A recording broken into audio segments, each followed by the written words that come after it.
বহু প্রাচীন ঐতিহাসিক মাহেশের রথযাত্রা এবার 630 বছরই পড়ল, আর মাত্র কয়েক ঘন্টার অপেক্ষা। এরপরে জগন্নাথ, বলরাম, সুভদ্রা রথে চেপে মাসির বাড়ির উদ্দেশ্যে রওনা দেবে। সেই উপলক্ষে ইতিমধ্যেই প্রভুকে মন্দিরের গর্ভগৃহ থেকে বের করে মন্দিরের দালানে নিয়ে আসা হয়েছে। জগন্নাথকে একবার চাক্ষুষ করার জন্য এবং পুজো দেবার জন্য মাহেশের ঐতিহাসিক এই মন্দিরে বহু ভক্ত সমাগম হয়েছে। আজকের দিনে প্রভুকে স্পর্শ করা যায়।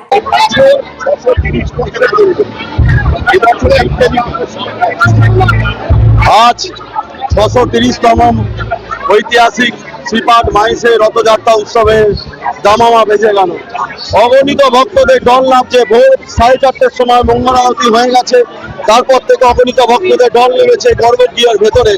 প্রভু ভোগ খেয়ে বাইরের চাতালে 8টার সময় বেরোলেন। উনি এতটাই কৃপালু, উনি সকল ভক্তদের দর্শন দেওয়ার জন্য বাইরের চাতালে উনি নিজে থেকে বেরিয়ে আসেন। এবং এখন আমাদের পূজা অর্চনা চলবে। দুপুর 2টোর সময় আমাদের ওপেনিং হবে, সূচনা হবে। দামোদর শিলা উঠবে প্রথম উঠবে নারায়ণ, সত্যযুগে নারায়ণ, ত্রেতায় রামচন্দ্র, তারপরে কৃষ্ণ, আর কলিতে উনি জগন্নাথ, উনি যুগে যুগে অবতীর্ণ হয়ে আছেন। প্রথম উঠবে আমাদের নারায়ণ শিলা, তারপরে উঠবে মা সুভদ্রা, তারপরে উঠবে বলভদ্রদেব, এবং তারপরে উঠবে জগতের নাথ, জগতের পিতা, পরম পিতা জগন্নাথ। দুপুর 2টোর সময় শুভ সূচনা এবং বিকেল 4টের সময় রথের রশির টান শুরু হয়।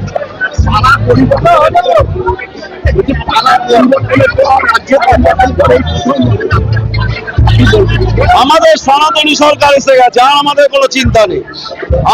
আমরা সনাতন ধর্মের বিকাশের জন্য আমাদের সনাতনী সরকার এসেছে।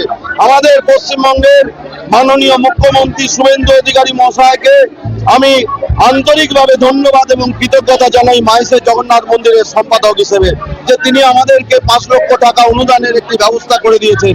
তার জন্য আজকে আমাদের যত ভক্তরা আসছে সকলে মিলে প্রসাদ পাচ্ছেন।